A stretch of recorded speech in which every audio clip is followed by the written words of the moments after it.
Hello friends, today we're going to talk about the amazing Leni Loud as we explore all the stages of her life. Let's get started. Leni is 16 years old and the second oldest child in the Loud family. Unlike Lori, she is very naive and completely ditzy, but she does it with beauty and kindness. Her most annoying habit is saying like, which is ironic because she doesn't actually say it that often. Leni, you can't say like. Oh, got it. Okay. Like Lincoln, she also suffered from flanderization, but unlike him, she went from a compassionate teen to an even dumber person. Now granted, Leni was the airhead of the show, but she wasn't that stupid.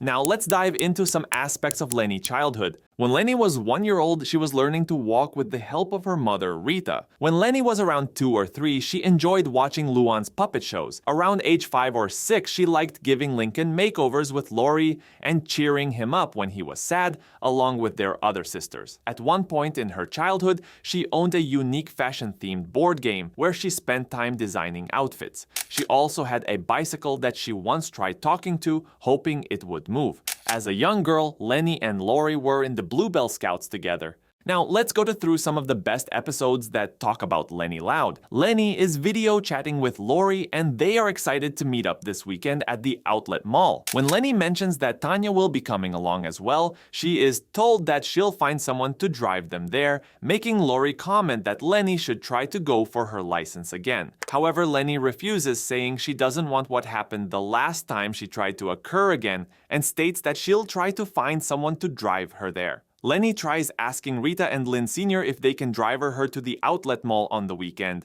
but they both state they can't, as Lynn Sr. and the rest of the doodads have been booked for a gig on that day, and Rita, completely spiked on caffeine, has to write a big article on coffee. After Rita suggests that she take the bus, Leni looks over a map of all the bus routes and works out a complicated route that would result in her getting there in a day.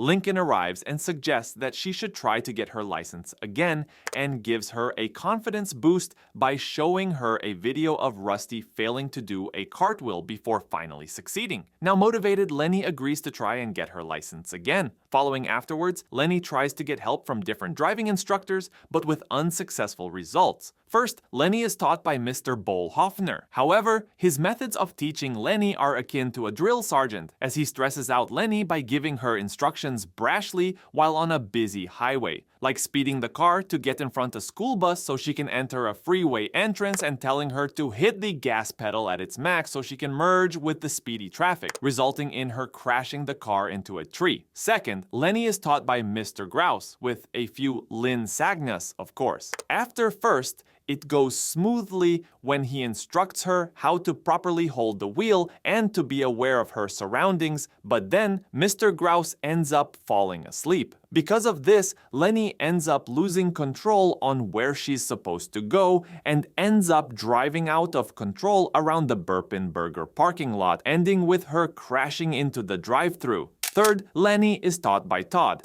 Todd begins to instruct Leni on how to properly parallel park. However, due to Todd's robotic nature and Leni jumbling up her instructions, she ends up hitting the two cars she's trying to park between. Back at the Loud house, Leni calls up Lori to inform her that the shopping trip is off. When Leni says that she'll see her during spring break, Lori reveals that she's not coming home for spring break, as she has a lot of studying to catch up on, and says that they'll meet up in the summer, much to Leni's dismay. Suddenly, Lily arrives in a motorized stroller, with Lisa chasing after her. Lisa manages to catch Lily and reveals that the stroller is modified with a self-driving mechanism. Upon seeing this, Leni gets an idea. Sometime later, the self-driving mechanism is installed in Vanzilla. At the DMV, Leni is met by her old driving instructor and they begin the test.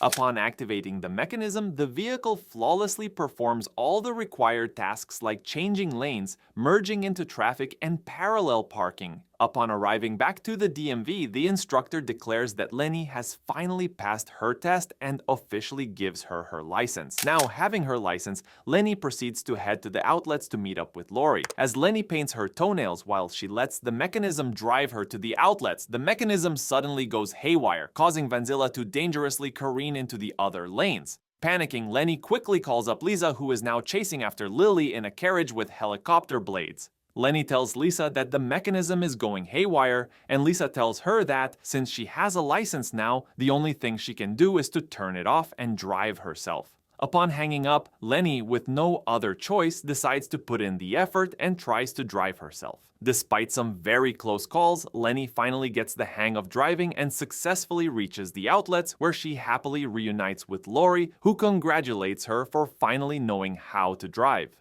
Leni reveals to Lincoln and Clyde that she has been fired from her job at Reininger's because scarves have gone missing during her time there. So they investigate to clear her name, and while at it, they cause a commotion in the store, angering Fiona. They convince Miss Carmichael to give Leni another chance, since she was the one who mistook the cape for a stolen scarf. In the end, Lincoln and Clyde celebrate their success, but accidentally bump into a stand of sunglasses, angering Fiona once again. Leni decides to run for mayor of Royal Woods in the election after her ideas are dismissed by the campaign manager of the current mayor. She starts her campaign and gains popularity by promising a shopping day with no taxes. However, her opponent's campaign manager tries to discredit her by portraying her as too childish for the position. Leni and her siblings gather dirt on the current mayor, leading to a back and forth of dirty secrets being revealed. In the end, Leni realizes the negative impact of playing dirty and decides to be true to herself. Although she loses the election, Mayor Davis is inspired by Leni's honesty and fires her campaign manager. Now, do you remember Leni Loud's relationships? I don't think so. Let me walk you through these relationships. Scott is a resident of Loch Loud and made his first appearance in the Loud House movie. Scott first appears as Leni greets everyone named Scott, as the Louds are visiting Scotland. She bumps into him and the two are imbued with love at first sight. Scott makes passing appearances throughout the movie, waving to Leni during "This town is named for you," sewing with Leni only to sew the fabric he's working on into his sweatshirt at Leni's show, getting angry at Duke Lincoln when his dragon ride turns into a demolition spree, leveling a majority of Loch Loud's buildings, and at the end of the movie, where Leni kisses him on the cheek, the end credit sequence reveals that Leni has decided to pursue a long-distance relationship with him, like Lori and Bobby. However, given that she would later start dating Gavin, it is likely that it did not work out. Gavin is Leni's current boyfriend, who works at the Royal Woods Mall as an employee at Spaghetti on a Stick. They first meet in food courting, where Leni finds out Miguel has had a crush on him. She tries to help Miguel woo Gavin, but when she tries to get them to ride together at the Ciso Cheese, only she and Gavin have to ride together, and Gavin ends up revealing he has had a crush on Leni instead. To avoid hurting Miguel's feelings, Leni tries her best to avoid Gavin whenever Miguel is around, but Miguel eventually finds out and has Leni and Gavin hook up for her happiness. By force of habits, Leni and Gavin have been dating, though Leni notices Gavin has an annoying habit of snorting whenever he laughs. Using advice from 16 1/2 magazine, Leni brings up his habit to him, but in return he tries to help her by pointing out her penchant for taking selfies, enraging her. Eventually they end up reconciling and accepting their habits. Okay, that brings us to the end of the video. If you enjoyed it, don't forget to like and subscribe. Thanks for watching.